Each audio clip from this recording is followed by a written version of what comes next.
கிறிஸ்துவுக்குள் அன்பான தேவனுடைய பிள்ளைகளே, ஆண்டவரும் உலக இரட்சகருமான இயேசு கிறிஸ்து இணையற்ற நாமத்தினாலே உங்கள் எல்லாரையும் வாழ்த்தி ஆசீர்வதிக்கிறேன். இந்த டிசம்பர் மாதம் 23ஆம் தேதி மங்கள வார்த்தை நிகழ்ச்சி மூலமாக உங்களை நேரடியாக உங்கள் வீடுகளிலே சந்திக்கிறது எனக்கு ரொம்ப சந்தோஷம். கர்த்தர் உங்களை ஆசீர்வதிப்பாராக. இன்னைக்கு உங்கள் வீட்டில் பிறந்த நாள், திருமண நாளை நினைவு கூறுகிற பிள்ளைகள் இருப்பீர்களே ஆனால் இருக்கிற இடத்துல ஒரு நிமிஷம் அப்படியே முழங்கால்களை தாழ்த்துங்கள். தேவனின் அன்பு குடும்பம் உங்களுக்கு பிறந்த நாள் மற்றும் திருமண நாள் நல்வாழ்த்துக்களை தெரிவித்துக் கொள்கிறது ஒரு அழகான மங்கள வார்த்தையோடு. கர்த்தரிடத்தில் மனமகிழ்ச்சியாயிரு, அவர் உன் இருதயத்தின் வேண்டுதல்களை உனக்கு அருள் செய்வார். சங்கீதம் 37:4 இந்த நிமிஷத்திலிருந்து உங்கள் வாழ்க்கையில் பலிக்கும். சரியா? இன்னும் நமக்கு என்ன மங்கள வார்த்தை ஆண்டவர் வச்சிருக்கிறாரு? சங்கீதம் 37:6 உன் நீதியை வெளிச்சத்தை போலவும் உன் நியாயத்தை பட்ட பகலை போலவும் விளங்க பண்ணுவார்.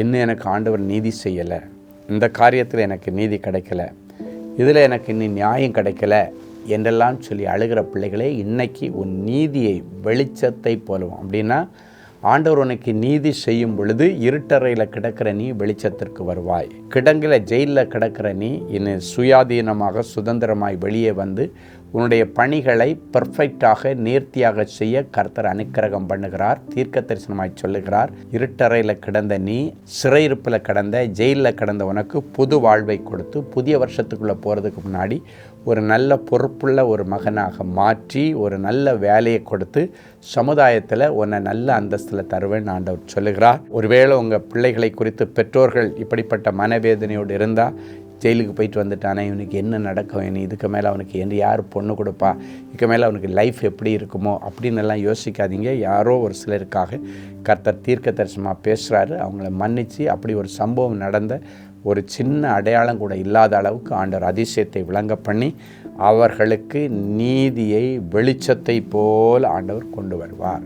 தேவ நீதி அப்படின்னு பார்த்திங்கன்னா சில நேரங்களில் பழசை மறக்கிறதே ஒரு தேவனுடைய நீதி.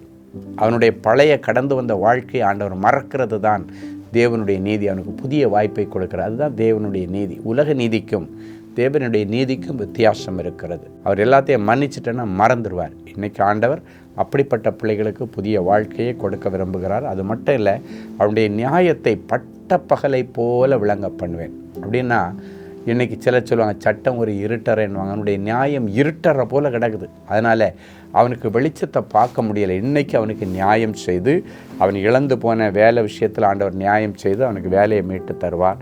அவன் இழந்து போன அந்த சொத்து விஷயத்தில் நியாயம் செய்து அந்த சொத்தை அவனுக்கு மீட்டு தருவார். இருக்கிற தடைகளை உடைச்சு படிப்பை கண்டினியூ பண்ண செய்வார். ஆண்டவர் நீதி நியாயம் செய்கிற தேவன்.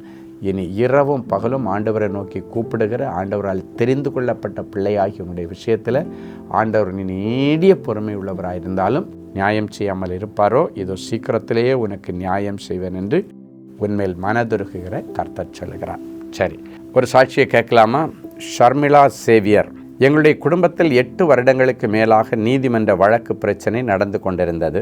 அதனால் குடும்பத்தில் அமைதி, சமாதானம், சந்தோஷம் எல்லாம் பறிபோன நிலைமையில், செல்வங்கள் அனைத்தையும் இழந்து குடும்பமே சிதைந்து போன நிலைமையில் மிகுந்த மனவேதனையுடனும் கண்ணீருடனும் என்ன செய்வதென்று அறியாமல் வாழ்ந்து கொண்டிருந்தோம். இந்த நிலைமையில் நான் சகோதரர் ஸ்டீஃபன் அவர்களுக்கு இமெயில் வழியாக எங்களுடைய நிலைமையை குறித்து விவரமாக எழுதியிருந்தேன். சகோதரர் அவர்கள் அதை படித்து தேவ சமூகத்தில் மிகுந்த பாரத்துடன் மனதுருக்கத்துடனும் ஜெபித்து பதில் அனுப்பியிருந்தார். ஒருபோதும் மனம் சோர்ந்து கவலைப்படாமல் கர்த்தர் மேல் விசுவாசமாயிருங்கள், நிச்சயமாகவே தேவனுடைய மகிமையை காண்பீர்கள் என்று எழுதியிருந்தார். இந்த மெயில் கிடைத்த சில நாட்களில் கர்த்தருடைய கிருபையினாலும் சகோதரர் ஸ்டீஃபன் அவருடைய ஜெபத்தினாலும் 8 வருடங்களுக்கு மேலாக நடந்த வழக்கு பிரச்சனையில் எங்களுக்கு சாதகமாக தீர்ப்பு கிடைக்க கர்த்தர் கிருபை செய்தார். வழக்கிலே வெற்றியை கொடுத்தார். பாருங்கள், எவ்வளோ அழகான ஒரு நல்ல சாட்சியை நம்ம கேட்டோம். சில நேரங்களில் ஆண்டவர் மௌனமாக இருக்கிற மாதிரி தான் இருக்கும், ஆனாலும் மௌனமாக கிரியை செய்து கொண்டு தான் இருப்பார். 8 வருஷ வழக்குக்கு விடுதலை கொடுத்து நீதி செய்த ஆண்டவர் உனக்கு நீதி செய்வார். ஜெபிக்கலாமா? அன்பான ஆண்டவரே, உமக்கு நன்றி. என்னுடைய நீதியை வெளிச்சத்தை போலவும் என்னுடைய நியாயத்தை பட்ட பகலை போலவும் விளங்க பண்ணுவேன் என்று சொன்னீரே.